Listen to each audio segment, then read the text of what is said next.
ജനുവരി 22-ന് അയോധ്യയിലെ രാമക്ഷേത്രത്തിന്റെ പ്രതിഷ്ഠാ ചടങ്ങ് ആഘോഷിക്കാനുള്ള കർണാടക സർക്കാരിന്റെ തീരുമാനത്തെ ന്യായീകരിച്ച് ഉപമുഖ്യമന്ത്രി ഡി.കെ. ശിവകുമാർ രംഗത്ത് വന്നിരിക്കുകയാണ്.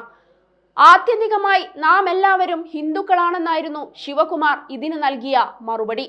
കോൺഗ്രസ് ഭരിക്കുന്ന കർണാടകയിൽ സംസ്ഥാനത്തുടനീളമുള്ള ക്ഷേത്രങ്ങളിൽ പ്രതിഷ്ഠാ ചടങ്ങ് ആഘോഷിക്കുന്നതിനെ കുറിച്ചുള്ള മാധ്യമപ്രവർത്തകരുടെ ചോദ്യത്തിന് മറുപടിയായാണ് ശിവകുമാർ ഇങ്ങനെ പറഞ്ഞത്. അയോധ്യ വിഷയത്തിൽ കോൺഗ്രസ് ഹൈക്കമാൻഡിന്റെ നിലപാടിനെ കുറിച്ചും ശിവകുമാർ മനസ്സ് തുറന്നു. അയോധ്യയിൽ നടക്കുന്ന ചടങ്ങിൽ പങ്കെടുക്കാൻ കോൺഗ്രസ് ഹൈക്കമാൻഡ് തീരുമാനിക്കാത്തതിന്റെ കാരണവും അദ്ദേഹം വ്യക്തമാക്കി.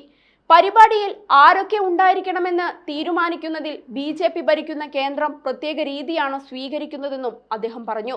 രാമക്ഷേത്രം ഒരു സ്വകാര്യ സ്വത്തല്ലെന്നും ശിവകുമാർ പറയുകയുണ്ടായി. കോൺഗ്രസ് അധ്യക്ഷൻ മല്ലികാർജുൻ ഖാർഗെ, മുൻ അധ്യക്ഷ സോണിയാഗാന്ധി, ലോക്സഭയിലെ പാർട്ടി നേതാവ് അധീർ രഞ്ജൻ ചൗധരി എന്നിവർക്ക് പ്രതിഷ്ഠാ ചടങ്ങിലേക്കുള്ള ക്ഷണക്കത്ത് ലഭിച്ചിട്ടുണ്ട്. എന്നാൽ ഇവരുടെ അന്തിമ നിലപാട് ഇതുവരെയും വ്യക്തമായിട്ടില്ല.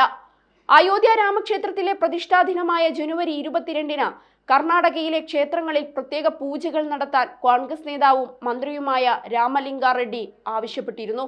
അയോധ്യയിലെ രാമക്ഷേത്ര വിഗ്രഹ പ്രതിഷ്ഠയുടെ ചടങ്ങിലേക്ക് കർണാടകത്തിലുടനീളമുള്ള ക്ഷേത്രങ്ങളെ കൂടി ഉൾപ്പെടുത്താനാണ് ഈ നീക്കം.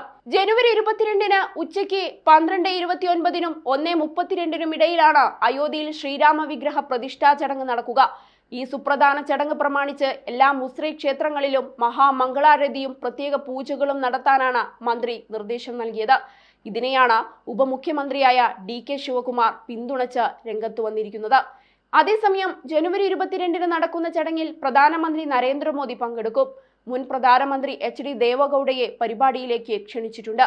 ആത്മീയ നേതാവ് ദലൈലാമ, കേരളത്തിൽ നിന്ന് മാതാ അമൃതാനന്ദമയി, യോഗ ഗുരു ബാബ രാംദേവ്, നടന്മാരായ രജനികാന്ത്, അമിതാഭ് ബച്ചൻ, മാധുരി ദീക്ഷിത്, അരുൺ ഗോവിൽ എന്നിവരെയും ചടങ്ങിലേക്ക് ക്ഷണിച്ചിട്ടുണ്ട്.